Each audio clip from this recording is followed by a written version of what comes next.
Well, then who did create the heavens and the earth? Why do you use the word who? You see, you immediately beg the question by using the word who.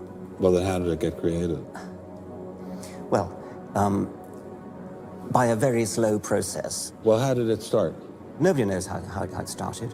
We know the kind of event that it must have been. We know the sort of event that must have happened for the origin of life. And what was that? It was the origin of the first self-replicating molecule. Right, and how did that happen? I told you we don't know.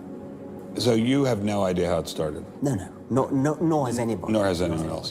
What do you think is the possibility that intelligent design might turn out to be the answer to some issues in genetics or in evolution?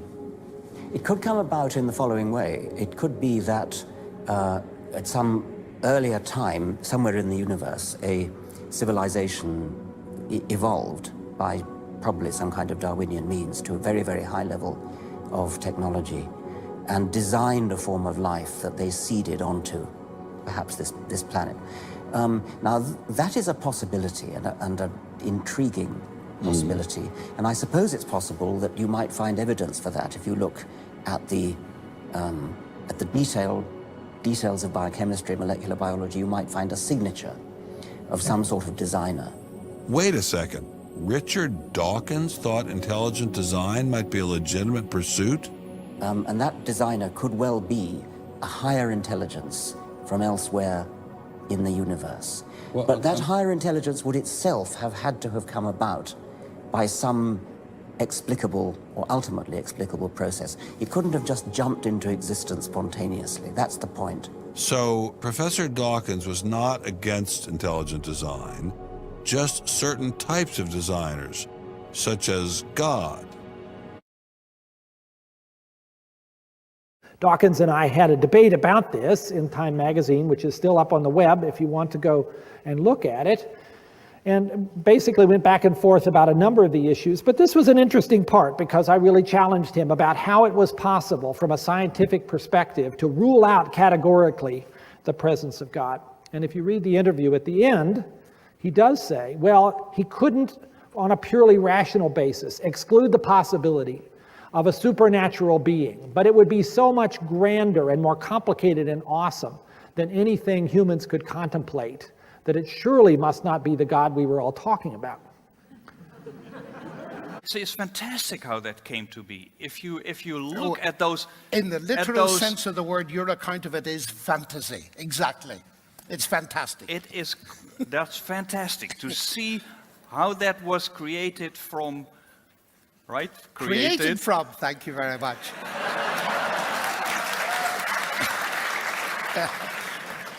From a very simple organism going on and developing and then coming out where we are. I mean, I am amazed every time I see it. Now, if you want to replace a physical explanation by an intelligent God, that's an even worse explanation. It's an even more difficult explanation. If you talk about a God who is a creative intelligence, then that is something very complicated and very improbable and something that requires explaining in its own right. What I am sure about is that it most certainly is not solved by postulating an intelligence, a creative intelligence, who raises even bigger questions of his own existence. That certainly is not going to be the answer, whatever else is. I want to address the who designed the designer question, because it's the old schoolboy question, who created God? I'm actually very surprised to find it as a central argument in your book, because it assumes that God is created. And I'm not surprised, therefore, that you call the book The God Delusion, because created gods are by definition a delusion. Now, I know, and I ought to explain, that Richard doesn't like people who say to him that they don't believe in the God he doesn't believe in. But I think that this is possibly touching a sore spot, because you leave yourself wide open to the charge. After all, you are arguing that God is a delusion. And in order to weigh your argument, I said that it is you who's arguing that God is a delusion. Oh, sorry. All right. And in order to weigh that argument, I need to know what you mean by God. And if you say, if there is a God, you have to ask who created God, that means that you're reduced to thinking about created gods. Well, none of us believe in created gods, Jews, Muslims, or Christians. And I think that argument then is entirely beside the point, and perhaps you ought to put it on your shelf marked celestial teapots where it belongs. The God who created the universe, ladies and gentlemen, was not created. He is eternal. This is the fundamental distinction between God and the universe. It came to exist, he did not. And this is precisely the point the Christian apostle John makes at the beginning of his gospel. In the beginning was the Word. The Word already was. All things came to be by him. God is uncreated. The universe was created by him.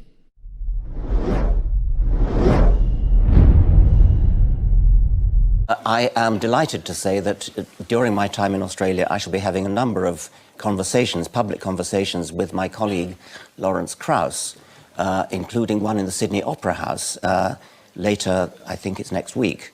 And he's written a book on exactly that topic of how you can get something from nothing, and I shall be questioning him about that. Of course it's counterintuitive that you can get something from nothing. Of course common sense doesn't allow you to get something from nothing. That's why it's interesting. It's got to be interesting in order to give rise to the universe at all. Something pretty mysterious had to give rise to the origin of the universe. What scientists are trying to do is to explain how you can get not just something, but the immense complexity of the world, of the universe, and of life. And science is making a pretty good fist of doing that. Life is now completely solved, barring the details. That was Darwin's contribution and Darwin's successors. Physicists are still working on the origin of the cosmos. Among them is Lawrence Krauss, whom I shall be talking to next week. Now, it is very mysterious how the universe came into being. It's a deeply mysterious and interesting question. And can I just interrupt? It's an old question, a very old question. Thomas Aquinas in the 13th century was asking this same question. He said there must have been a time when no physical things existed, but something can't come from nothing. That was his view. It's just been repeated by us. Something can come from nothing, and that's what physicists are now telling us. I could give you, you asked me to give you a layman's interpretation. It would be a very, very layman's interpretation. When you have matter and antimatter and you put them together, they cancel each other out and give rise to nothing. What Lawrence Krauss is now suggesting is that if you start with nothing, the process can go into reverse and produce matter and antimatter. The theory is still being worked out. It's a very difficult theory, mathematical theory. I'm not qualified to answer the question, but what I am sure about is that it most certainly is not solved by postulating an intelligence, a creative intelligence, who raises even bigger questions of his own existence. That certainly is not going to be the answer, whatever else is. George Pell. Thank you. The trouble, well, there are many troubles with Richard's teachings, but a fundamental one is that he dumbs down God and he soups up nothing. He continually talks as though God is some sort of upmarket figure within space and time. Now, from 450, 500 BC, where with the Greek philosophers, God is outside space and time. God is necessary, self-sufficient, uncaused, unconditioned. That's the hypothesis you've got to wrestle with. The second thing is that Krauss says nothing about the Big Bang coming out of nothing. Admittedly, he comes clean on about 6 pages from the end of his book, and I don't know whether Richard has read it that far because he gave it a foreword.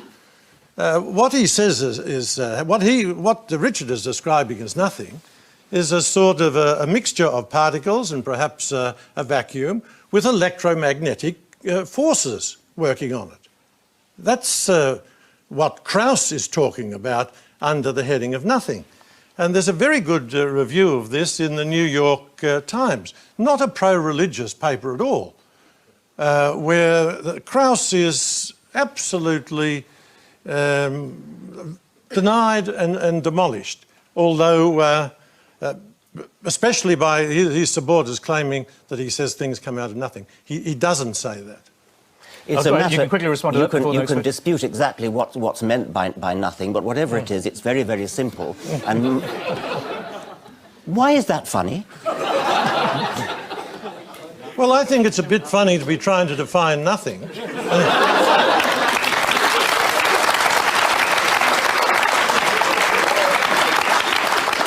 Well, can I put that to you as a question? Is it equally feasible, since you can't prove the existence of God, that the nothing you're talking about is in fact some creative force?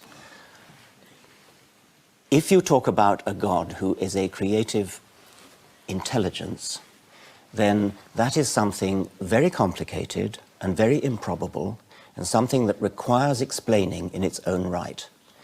The nothing that Lawrence Krauss is talking about, whether or not it's what a naive person would conceive as nothing or what a sophisticated physicist would consider to be nothing, it is going to be something much, much simpler than a creative intelligence. We are struggling, we're all struggling, scientists are struggling, to explain how we get the fantastic order and complexity of the universe out of very simple and therefore easy to understand, easy to explain beginnings. Why is there something instead of nothing? It's really easy, because nothing's unstable. And in fact, there's no evidence for any deity.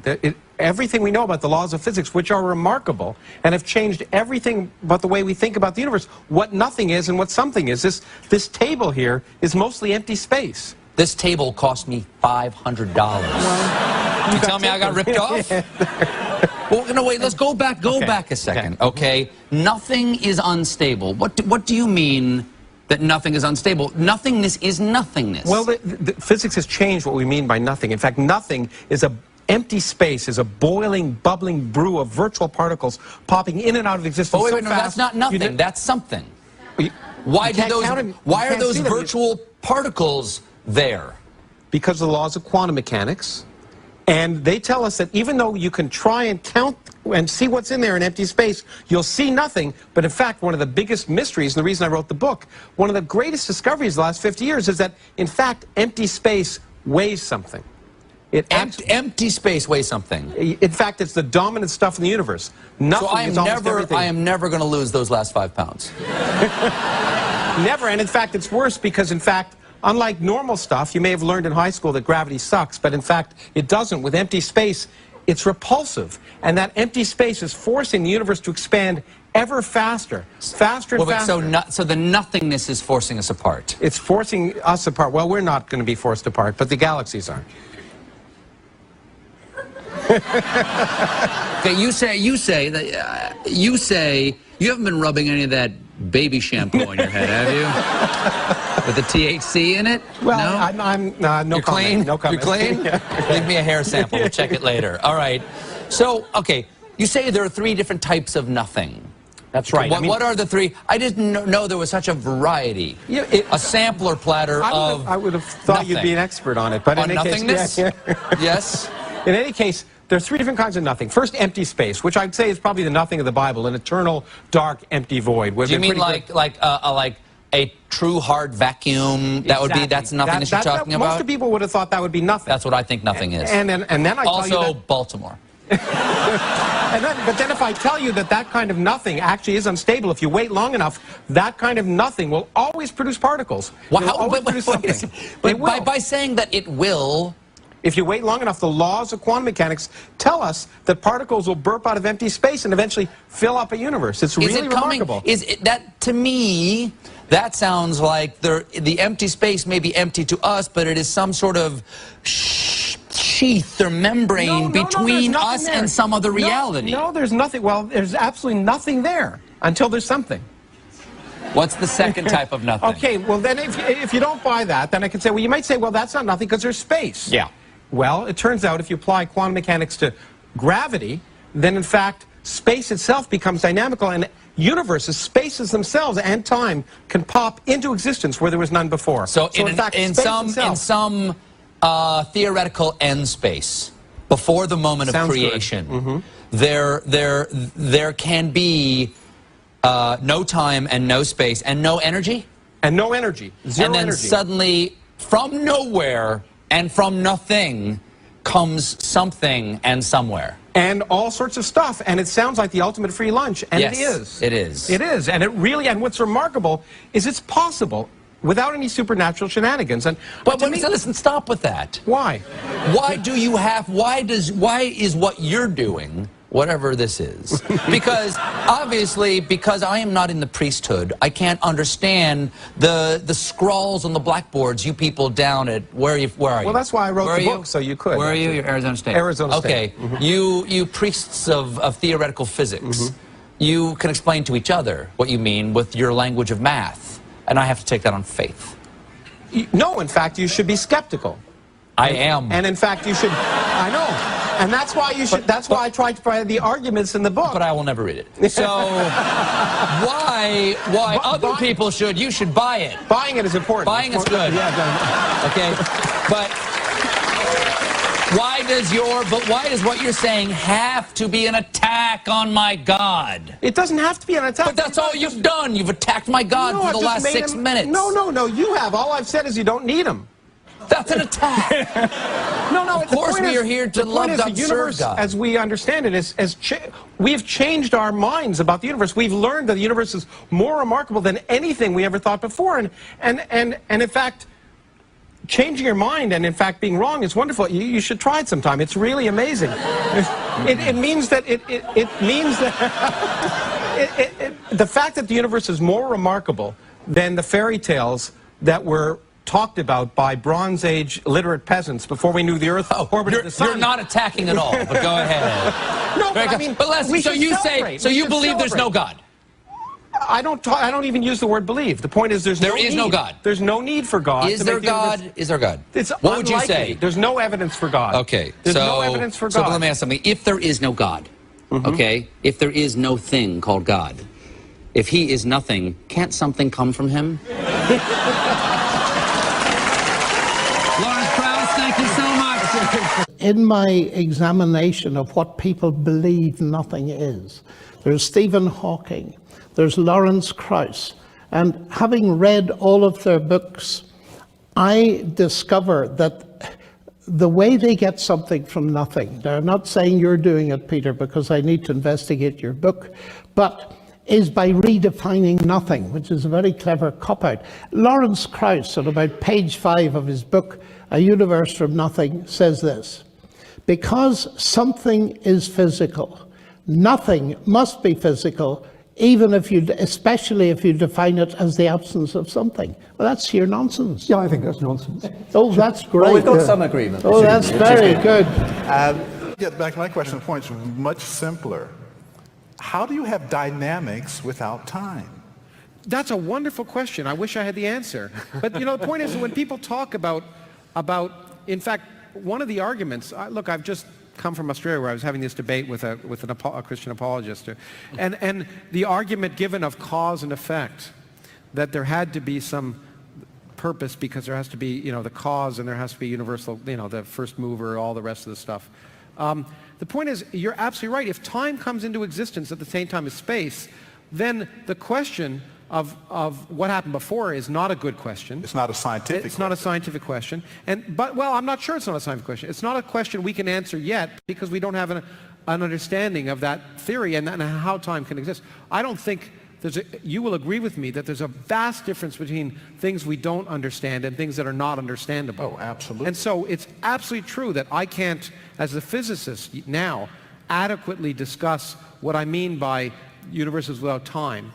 But that doesn't mean that someday one of the young people sitting here won't. No, but I'm just saying that's an obvious hole in the argument. There's a what? That's a what? That is, to me, the most obvious hole in the argument. I don't know how to talk about dynamics without time. Well, you can imagine, you can. You can imagine, you can imagine a superspace, and I wasn't going to say superstring, argument where you have a Hamiltonian and things look like they're static, but locally they're dynamics when you take part of the system. You know how to do all that. Yeah, but then you have a pre-existing space in which there are laws of physics. Not space. And you haven't. You don't our yeah, space. but you have a pre-existing entity of I don't some care sort. if there's a pre-existing entity. I ask my atheist friends, I've never asked Peter this, but so he's excused, but I have asked many of them. I said, what do you do science with? And they say and they're about to say mind, when they realize it's not politically correct to say mind. They say my brain. And I say, tell me about your brain. And one man who's rather famous, he said to me, do you want the really short answer? I said, sure. My brain's the end product of a mindless, unguided process. So I looked at him and smiled and said, and you trust it? And then I asked this question, which I've asked many times. Suppose you knew your computer was the end product of a mindless, unguided process. Would you trust it? And I've always had the answer, no. And then I say, I see you have a problem. In other words, your atheist materialist stance undermines my trust in the rationality I need to do science. John mentioned in the answer to the previous question the idea of the physical constants being finely tuned. And it's quite true that many scientists, many physicists maintain that the physical constants, the half dozen or so numbers that physicists have to simply assume in order to derive the rest of their understanding, just have to be assumed. You can't provide a rationale for why those numbers are there. And physicists have calculated that if any of these numbers was a little bit different, the universe as we know it wouldn't exist. We wouldn't be here. The universe would perhaps have fizzled out in the first yoctosecond, and so we wouldn't be here, or other things would have gone wrong. Arrow and Tipler, two physicists, in their book, The Anthropic Cosmological Principle, list 10 steps in the course of human evolution, each of which is so improbable that before it would occur, the sun would have ceased to be a main sequence star and incinerated the Earth. And they calculate the probability of the evolution of the human genome to be somewhere between 4 to the negative 180th power to the 110,000th power, and 4 to the negative 360th power to the 110,000th power. So if evolution did occur on this planet, it was literally a miracle, and therefore evidence for the existence of God. So I don't think this is an argument for atheism, quite the contrary. It really provides good grounds for thinking that God superintended the process of biological development. So the Christian can be open to the evidence to follow it where it leads. By contrast, as Alvin Plantinga has said, for the naturalist, evolution is the only game in town. No matter how fantastic the odds, no matter how improbable, it's got to be true, because there is no intelligent creator and designer. So in one sense, you've got to feel a little sorry for the atheist. He can't really follow the evidence where it leads. His presuppositions determine the outcome. Fine-tuning. Fine-tuning? I don't know what that would be. The fundamental forces and constants of physics are themselves delicately balanced or fine-tuned. So let's imagine what we might call a universe generator. If we alter their settings even by a little, something like the tiny, tiny probability of winning the national lottery 6 weeks in a row, that's the kind of accuracy a marksman would need to hit a coin at the far side of the observable universe.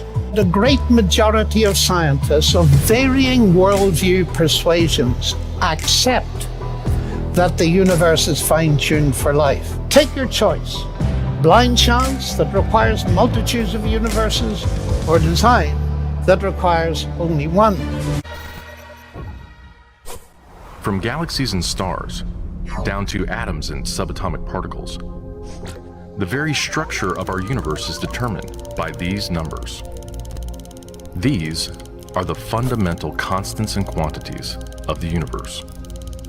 Scientists have come to the shocking realization that each of these numbers has been carefully dialed to an astonishingly precise value, a value that falls within an exceedingly narrow, life-permitting range.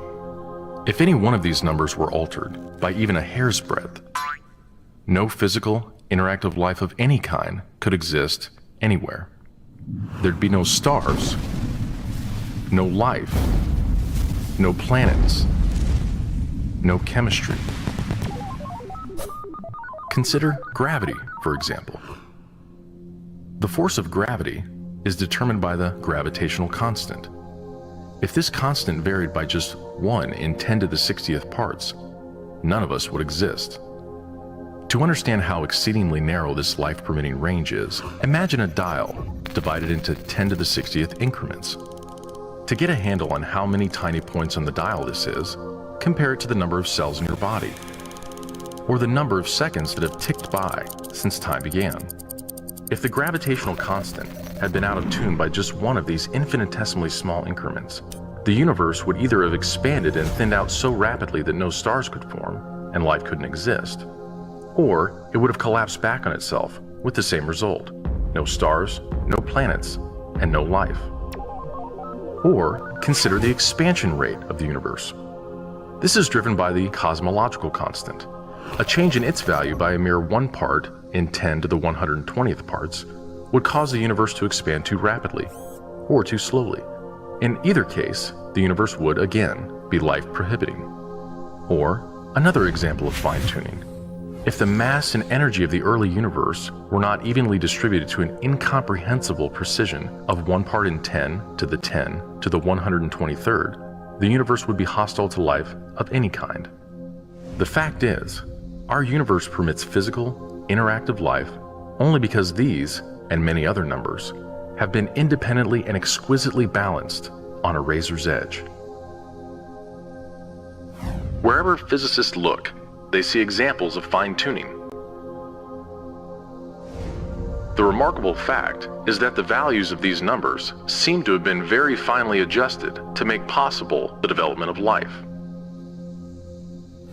If anyone claims not to be surprised by the special features that the universe has, he's hiding his head in the sand. These special features are surprising and unlikely. What is the best explanation for this astounding phenomenon? There are 3 live options. The fine-tuning of the universe is due to either physical necessity, chance, or design. Which of these options is the most plausible? According to this alternative, the universe must be life-permitting. The precise values of these constants and quantities could not be otherwise. But is this plausible? Is a life-prohibiting universe impossible? Far from it. It's not only possible, it's far more likely than a life-permitting universe. The constants and quantities are not determined by the laws of nature. There's no reason or evidence suggests that fine-tuning is necessary. How about chance? Did we just get really, really, really, really lucky? No. The probabilities involved are so ridiculously remote as to put the fine-tuning well beyond the reach of chance. So, in an effort to keep this option alive, some have gone beyond empirical science and opted for a more speculative approach, known as the multiverse. They imagine a universe generator that cranks out such a vast number of universes that, odds are, life-permitting universes will eventually pop out. However, there's no scientific evidence for the existence of this multiverse. It cannot be detected, observed, measured, or proved. And the universe generator itself would require an enormous amount of fine-tuning. Furthermore, small patches of order are far more probable than big ones. So the most probable observable universe would be a small one, inhabited by a single, simple observer.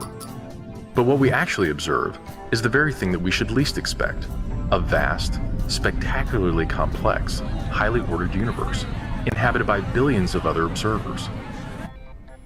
So even if the multiverse existed, which is a moot point, it wouldn't do anything to explain the fine-tuning. Given the implausibility of physical necessity or chance, the best explanation for why the universe is fine-tuned for life may very well be it was designed that way.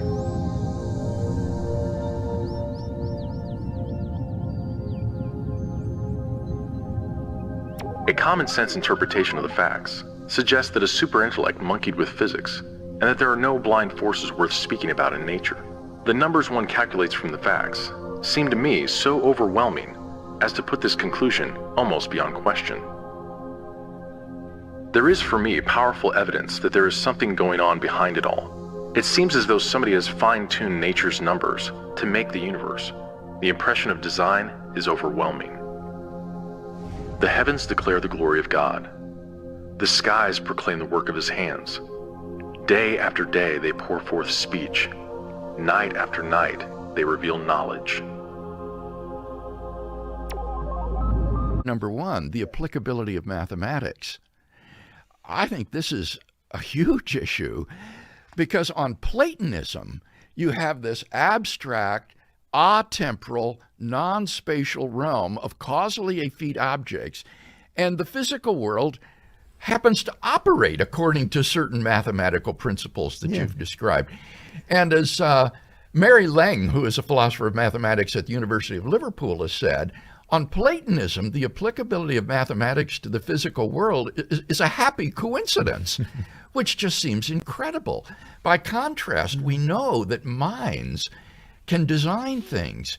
And the view that there is an omniscient mind who has designed the physical world on the mathematical blueprint that it had in mind is a very ancient perspective that goes back to Middle Platonism and people like Philo of Alexandria, who said that the intelligible world, the intelligible cosmos, exists first in the mind of the Logos, the divine intellect, and then is instantiated in the physical world by the Logos who creates the world on this blueprint. And that seems to me to be a good solution to the one and the many problem. I think it's that you call it a solution. The trouble is I think my problem is it's too vague. I don't see how you can do much with this particular view. You see, we when it comes to the explanation of how a physical world operates in terms of mathematics, it's extraordinarily precise, and one can say an awful lot about that. But a statement like the one you make here worries me because it's, you can call it a solution, but it doesn't tell us very much. Well, I don't but even it know what solves the mystery. I don't even know when you say that. Is it because it's very hard to then investigate this explanation itself, that if you like, there's a mystery behind the mysteries? You need to be able to say, how could you contradict such a view? You see, it's so vague in a way. I mean, why wasn't there a mind which was in some malicious? Well, maybe it is malicious. I don't know. We don't. It's just saying it's a mind without telling us. Right. I haven't said anything about the moral properties of this intellect, but I would be prepared question to. I mentioned earlier that among the logically necessary truths that this mind would know and ground would be not only mathematical truths, but certain ethical truths. I think certain ethical principles are not contingent, but are necessarily true. And so this would provide a grounding for the objectivity of moral values and duties in a paradigmatic good. This being would be not only the source of the mathematical realm, but of the ethical realm in being the supreme good. And so now we're beginning to add a little more content to this notion. As the creator of the physical realm, this mind would have to be uncaused, timeless, spaceless, immaterial, enormously powerful. In order to cause the ethical realm, it would have to be good, perfectly good, and to cause the mathematical realm, it would have to be omniscient. And so we're winding up, I think, with a very rich theological ultimate.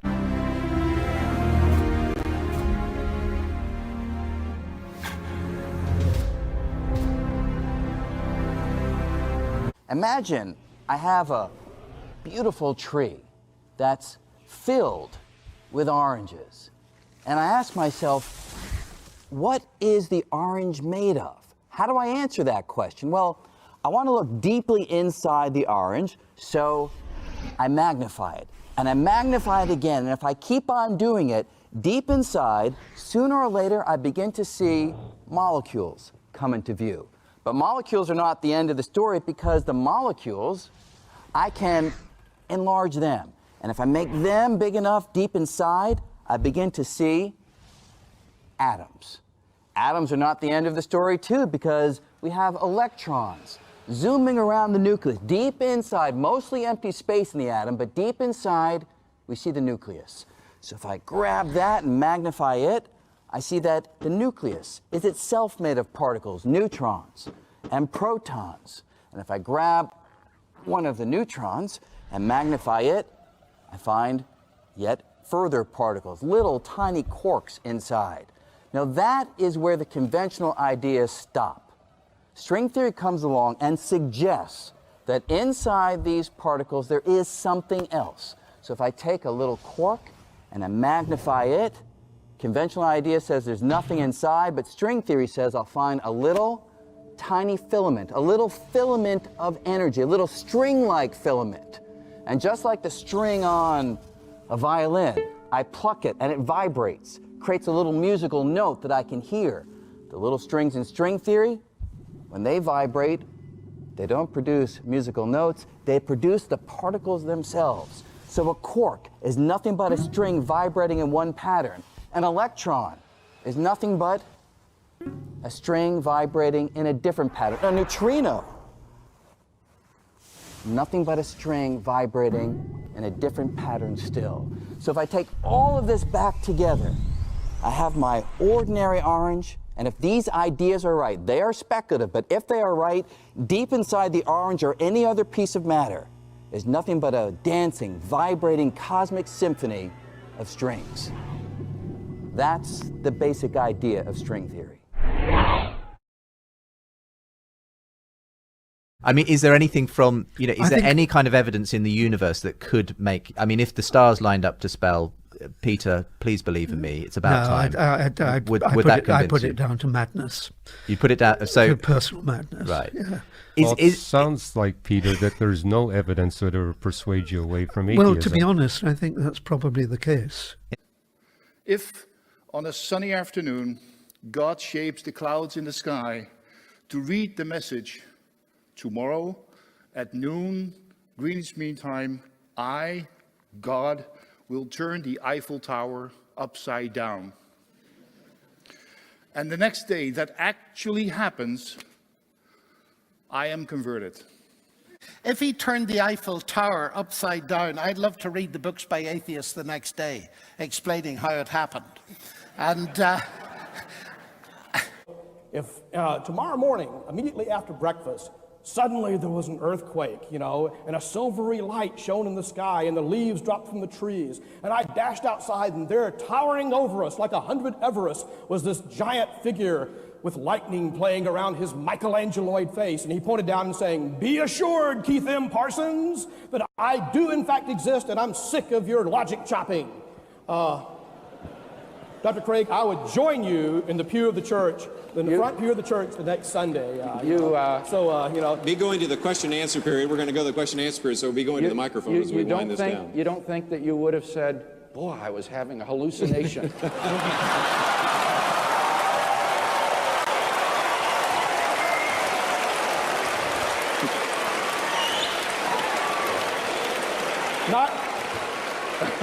When God came into the world, he came in such a way that did not threaten people. They weren't wiped out by a colossal display of power. God came into the world almost incognito so that people could get to know him and get to see how he cared. So we need to know whether it's true. Yes. Now, when you look at history, and let's leave aside, maybe I alluded to the possibility that some historians think Jesus never existed. I take that back. Jesus existed.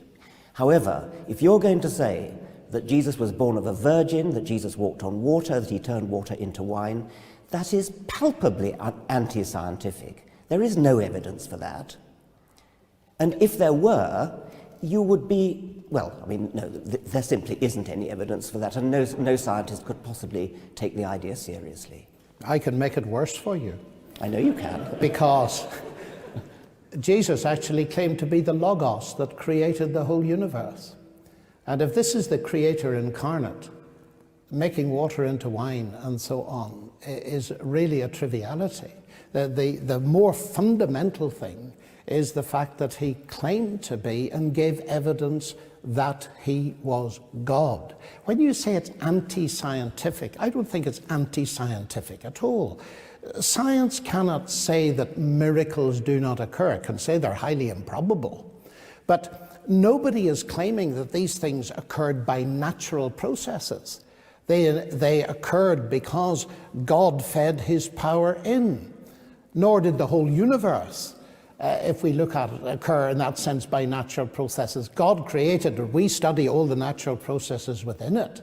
So when you say it's anti-scientific, I think it's not anti-scientific. What I mean by that is that if, and when doing science, we constantly have to keep in mind that at any moment there might be a little magic trick slipped in. That would completely nullify the whole enterprise of science. Oh, I agree with that. But well, you see, that's what you're allowing then. No, I'm not allowing that at all, because in order to recognize what the New Testament calls miracle, a special act of God, you must be living in a universe that has regularities and that we recognize them. I agree with you entirely. Otherwise you wouldn't notice the miracles. That's exactly true. Yeah. You wouldn't recognize if dead people were popping up all over the place. You wouldn't think it was very special. Ancient historians whose discipline is very venerable, and I'm not talking about Christian ancient historians. Ancient historians, many of them, even at the skeptical end of the spectrum, say that the evidence for the resurrection of Christ is very powerful. The explosion of the Christian church from a non-proselytizing group of Jews in the first century, the empty tomb and all the rest of it, has even led Geza Vermesh, who's one of the most distinguished ancient historians in Oxford, to say, yes, this tomb was empty, and hallucinations and this kind of explanation do not wash. But as I say, I don't think that this is really the central issue between us, because you do admit these early disciples had some kind of dramatic transformative experience that led them to believe now that their master was alive again, that he was not dead, that he was risen from the dead. And that's I'm sure you'd admit again too, this is an extraordinary belief that's very un-Jewish. It's very odd, and so we want to know. One of the points that I'm making is we want to know what's the origin of these men coming up with this belief, which they believe so strongly and so sincerely that they were willing to go to these hideous deaths for it. Why do you believe that it could not have been a hallucination? Surely you know from the things I've said and from the extant literature on the nature of hallucinations, which I assume you've investigated, that hallucinations, as I've said repeatedly this evening, are often experienced by people as being extremely real. Furthermore, as I said in one of my rebuttals, precisely the conditions under which we expect people to have hallucinations are those which undoubtedly were being experienced by the disciples. Yeah. An extreme sense of alienation, an extreme sense of loss, a terrible reactive depression. It's been pointed out many times that, gosh, 1/3 to over 1/2 of the people who have been bereaved will have a waking hallucination of their loved ones that they have lost. Yeah, but then they don't conclude that they're risen from the dead as a result of that. Well, why not? Well, but they don't. I mean, I'm willing to remember. Of course, they don't conclude that they are risen. Well, I'm not sure. We'd have to check. You'd have to check and see.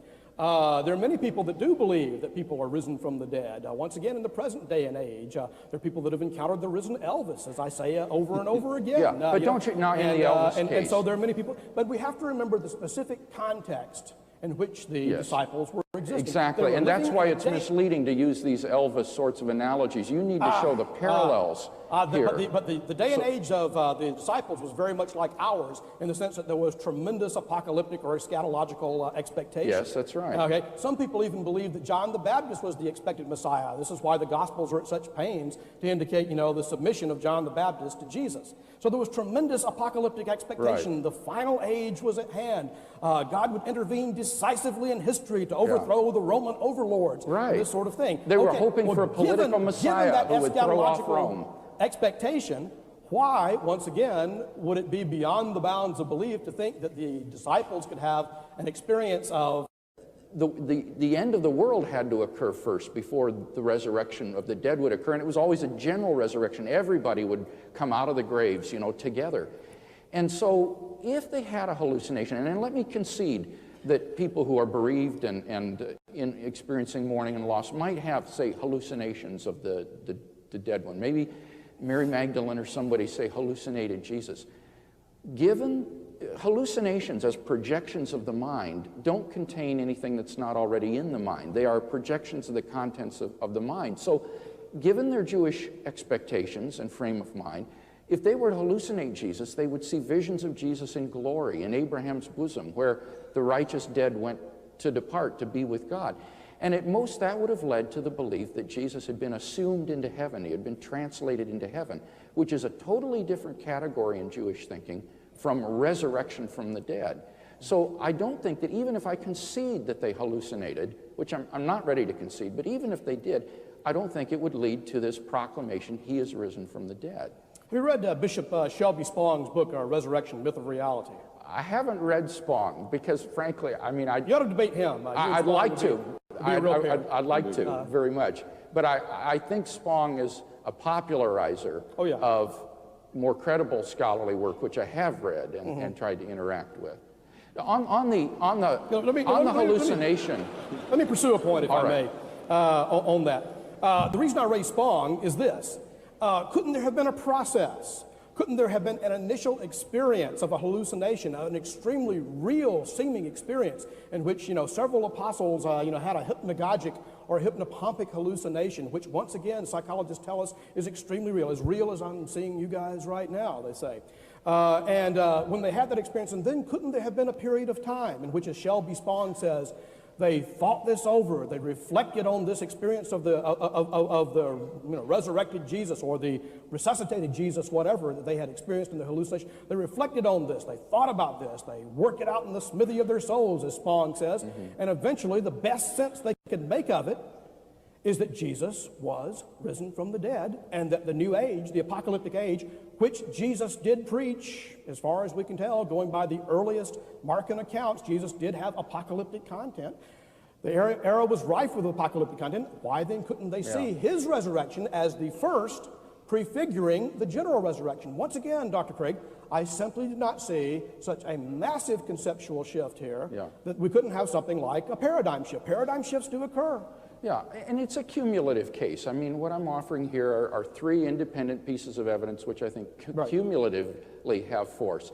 And with respect to the paradigm shift, it just seems to me that given the Jewish frame of thought and beliefs about the afterlife, that if they were to hallucinate Jesus, the best explanation of what a Jew would believe in having such an experience would not be he is risen from the dead. That was an un-Jewish way of thinking. It's in hindsight that we look back and say, oh, they might have believed that. But that's not the way I think a first century Jew would have interpreted it. I mean, it would have involved spiritualizing the kingdom of God rather than thinking of it as, physically coming. And as I said, I'm not prepared to grant that these were hallucinations because you can't show any hallucination that fits the model of the resurrection appearances in all respects. You might pick one hallucination that fits one aspect. Here's another hallucination that fits another aspect. But there isn't anything that fits all of these in terms of the diversity, the range of people involved, and so forth. I mean, for example, James, Jesus' younger brother, we have good reason to believe he was not a believer in Jesus during his lifetime. And yet we know also we have good testimony that he was a firm believer and leader of the New Testament church afterwards. Now, how do you explain the fact of James' conversion from being an unbeliever to being prepared to die? And he did die. Josephus tells us James died for his belief that his older brother was the Lord. Now, what would cause you or me to believe your brother is the Lord? Apart from what Paul says in 1 Corinthians 15, then he appeared to James. And you can't write that off as hallucinatory because James was an unbeliever. And similarly, Paul, was an unbeliever. So it's this diversity that I think makes the hallucination hypothesis less credible. Can we come to some claims? You had talked about the idea of extraordinary claims require extraordinary evidence. Yes, indeed. The question I've got is, what would that extraordinary evidence be in the first century? You didn't have video cameras, you didn't have scientific tests, so what would that look like if you were looking for extraordinary evidence? Gosh, that makes it especially difficult, of course, right? It makes it especially difficult in justifying any miraculous claims from those days. And I think that's not a problem for me in any sense at all. That's a problem for the people who are claiming the miracles. The paucity of evidence, you know. If there had been a video camera there at the door of the tomb, you know, and we could see the angel coming down, rolling aside the big stone, that sort of thing. Well, I would say probably, first of all, it was made in the Walt Disney Studio. That would be my first hypothesis. You know, that Steven Spielberg had something to do with it. You know, Gospel of Matthew is incredibly Spielbergian. He ought to make a movie of it, okay. But, you know, that would be my first hypothesis. But, you know, you raise a legitimate issue, but, you know, I'd simply have to point out that's not a problem for me. That's a problem for anybody that wants to claim a miracle. T.H. Huxley, in a marvelous classic essay written in 1890-something, he said, look, there are all sorts of sources that we have from ancient times that include eyewitnesses saying, I was there when Charlemagne cured the leper, okay? If we believed all those stories, we would be incredibly credulous people. Remember that wonderful thing in Shakespeare? I love the quote from Shakespeare from Macbeth. Remember the thing in Shakespeare and Julius Caesar in which he's talking about, you know, that against the Capitol I saw a lion walking and I saw a common slave, you know him well by sight, that he was emanating fire, this sort of thing. Well, again, these sorts of stories came from sober, secular, pagan, whatever historians of ancient times.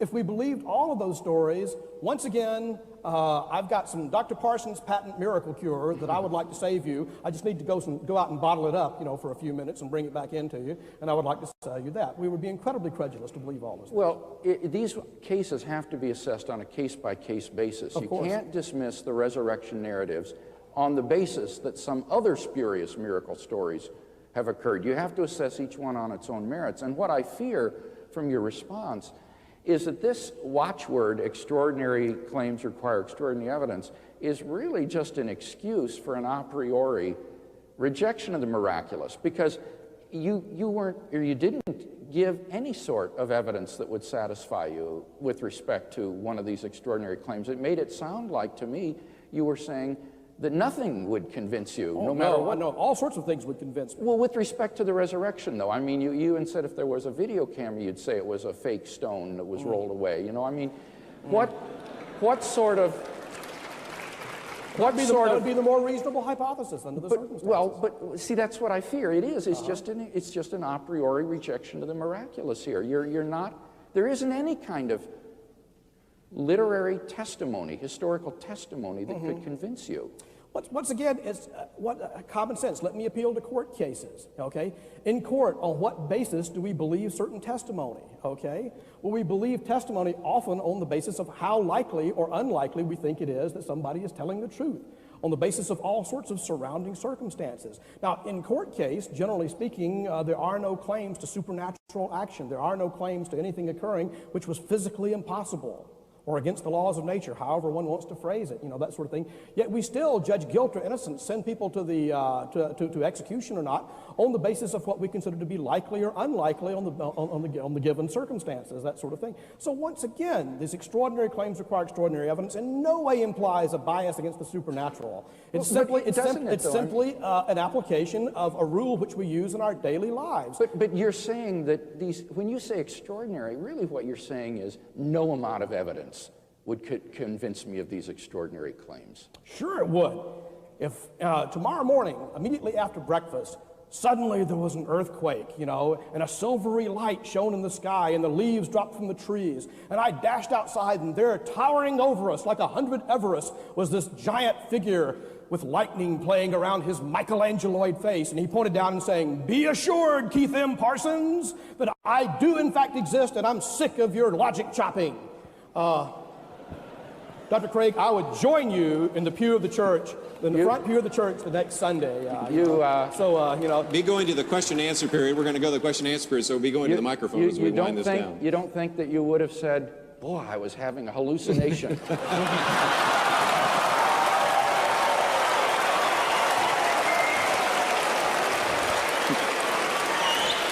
I really read The Moral Landscape a lot, and I thought about it a lot, you know, and so this is what it looks like to me. So you make the proposition that we have to breach the gap between facts and values, because otherwise our values are left hanging unmoored, and that certainly brings about the danger of nihilism, but also a potential danger of swing to totalitarianism, something we agree about. I truly do believe that. Right. And then you perform an operation, a conceptual operation, and you say, surely we can all agree that. And then you outline a story about this woman who lives in this horrible country, who's basically just being starved and disease-ridden and tortured her whole life and having just a hell of a time of it, to put it in a phrase. And then you say, well, surely we can all agree that that's not good. And then you contrast that with, at least in principle, the sort of life that we would all like to have if we could choose the life that we have. And then you say, well, we could start with the proposition that we should move away from this terrible, hellish circumstance, and we should move towards this more ideal perspective. And you say, if we could only agree on that, then. And so, right. and so, like, so far so good. But there's a couple of things that go along with that are quite interesting. And so the first is that actually what you're claiming is that the highest moral good isn't existing in that better space. The highest moral good is acting in the manner that moves us from the hellish domain to the desirable domain. It seems to me to be implicit in your argument. So there's a pattern of behavior that constitutes the ethic. Well, I would say that existing in that better space is good enough as well. So I mean, there's the question of what it takes to move from where you are to someplace better, and then there's just the someplace that's better. There's both of those. Yeah. Well, but perhaps we could say, look, what's the ultimate hell? It might be existing in the hell that you described, but it also might be, this is something worse, I think. I think that participating in the process that brings about that hell is actually a hell that's even deeper than the hell. So it's an analogous argument. There's the state of being in a good state, but there's also the state of being that brings you to that good state, and then there's the state of being that's a terrible state, and the process that brings you to that terrible state. And one of the things that I've learned from the archetypal and religious texts that I've studied, as well as the philosophical texts, is that the process that transforms society into something approximating hell is a lower hell. Now, well, the reason... Well, let me just close the loop on that, because I'm pretty sure I disagree.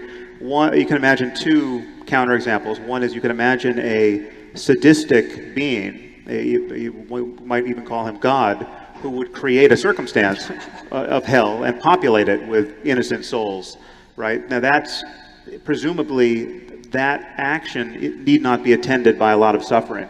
Or you could imagine some... No, but it's still wrong. Oh, so totally it's still wrong. Yes. No, yes. You could even imagine someone who enjoys generating hell. Yes, it could be a source of but that would even be more joy. wrong than not enjoying it. Right. Yes. Okay, so we want to separate out two things. We want to separate out these states of being and the process that brings them into being. And I do believe you do that in your work, because basically what you suggest is that the appropriate way to act ethically is to act in a manner that moves us away from hell and moves us towards a desirable state.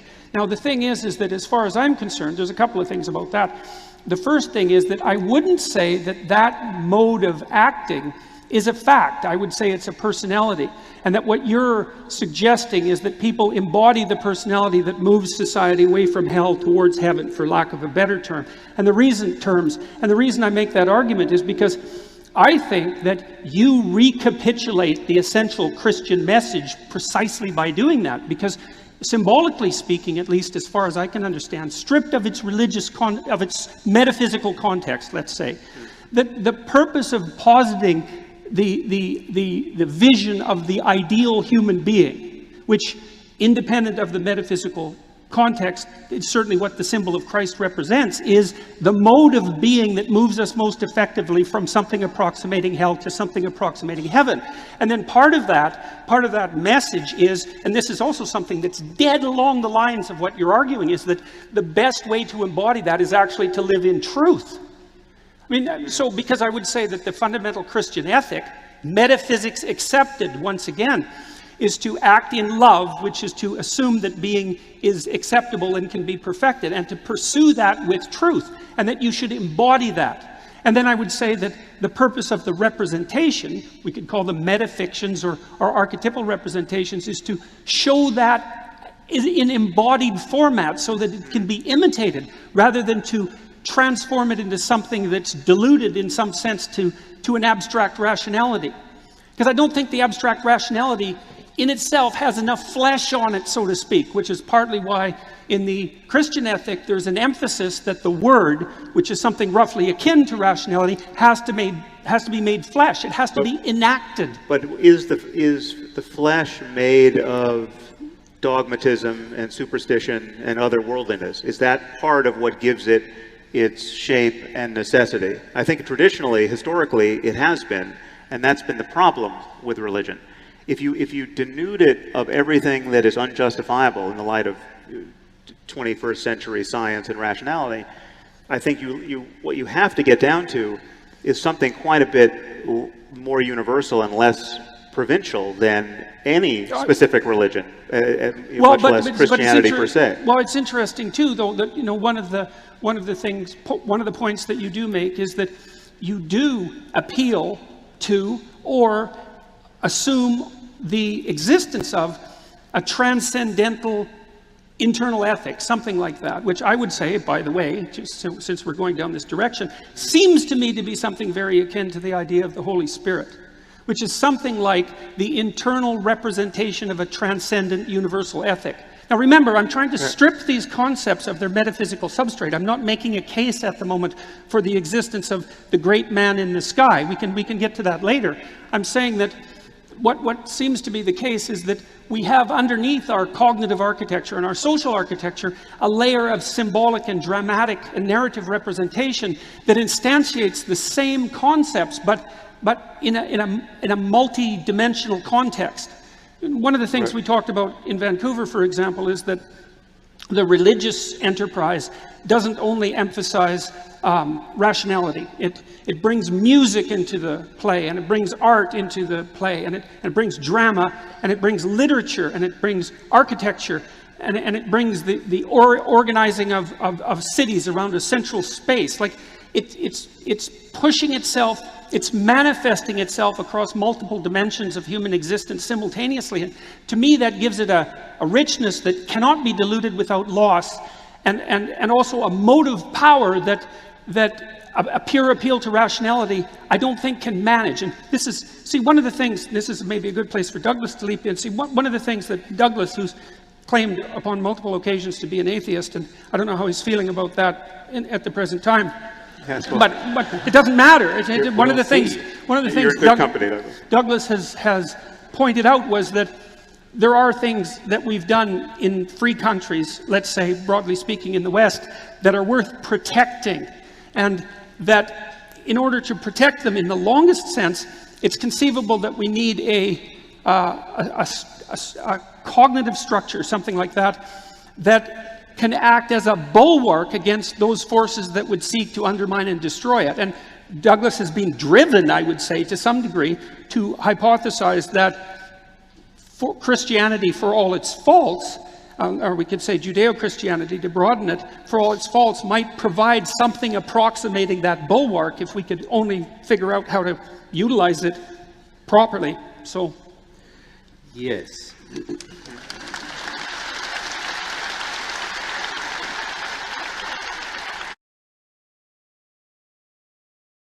Well, Professor Hartman referred to it too, didn't he? And tsunamis and so on. Isn't that right?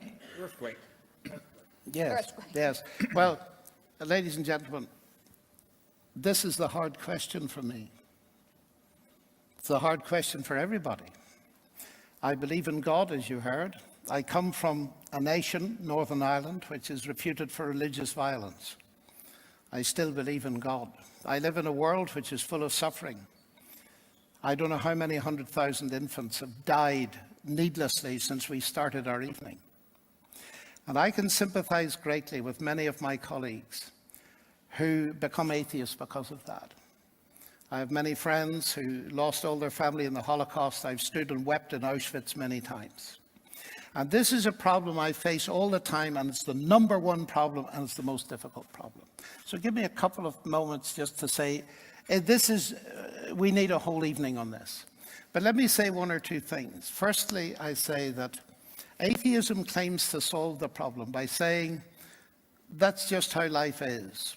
Dawkins says this universe is just as you'd expect it to be. If at bottom there's no good, no evil, and no justice. But you see, that strikes me as a non-solution because it doesn't remove the suffering. It's still there. What it does remove is any hope. Now, you might say, as Dawkins did to me directly, that's it, it's bleak. That doesn't prove it's false. I said, Richard, that doesn't prove it's true either. We need to go deeper than that. Now, one of the reasons, ladies and gentlemen, one of the biggest bits of evidence for my Christian faith has to do with this problem, because we face it all the time. I, as a human being, discover I'm a moral being. I discover a desire for justice. Is that ultimately an illusion? Because if there is no God, and in particular if there's no life after death, it is an illusion. The vast majority of people who have ever lived will never get justice, they'll never get relief, they will never have any answers to their hurt. A few of us in the West are lucky and we may get some kind of justice in this life. Now, from my point of view, I have a problem. But you see, that is where I would like to suggest to you that Christianity is utterly unique, and it doesn't compete with any other religion, because no other religion offers me this. You see, at the heart of Christianity, there is a cross. And what I see there, if that really is God, now try and come with me. If you want to judge Christianity, you have to listen to what it says.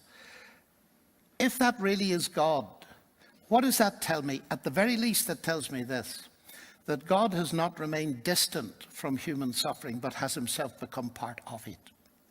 Now that, to my mind, is profound, and I can see and have seen many times that becoming a window of possibility for people. Now you know that the next claim is that Christ did not remain on the cross. He died and he rose again. Well, that opens up a vast new world for me. It means this, and this is my final thought. We can argue philosophically all night, all year. It's been done for thousands of years. What a good God should, could, must, might, all this kind of thing. And have you ever been satisfied by that argument? No. Why not? Because what we're faced with when all the arguing's finished is a world that's a mixed picture. It's a bit like Coventry Cathedral that was bombed during the war. You go into it, you see that a bomb has hit it, but you also see traces of beauty. Look at life, look at our world. It's beautiful. Keukenhof, phenomenal, which I visited for the first time last year and it blew my mind away. But I see the barbed wire. I see the cancers, I see the tsunamis. So I'm presented in looking at this world with a mixed picture. So how do I face it? Well, I ask this question. I can't solve the philosophical question. And I say, look, is there any evidence anywhere in the universe that there's a God who cares and who I can ultimately trust with the answer? My answer to that is, from personal experience and all that I've said tonight, is that although I can't answer everything, I've learned enough. And I'm speaking very personally now because it is a personal thing. I believe I can trust God with the answer. Atheism has no answer whatsoever. It has no hope to offer. Ultimate hope, it may have temporal hope. And it is utterly no solution ultimately to the problem of evil and suffering.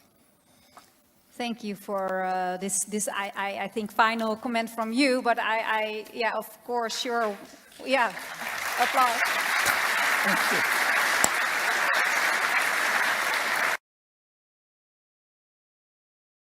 A final question for the two of you before we get to your closing statements, and we'll begin here with you, Peter. A child asks you the age-old question, who am I and why am I here? What is your response?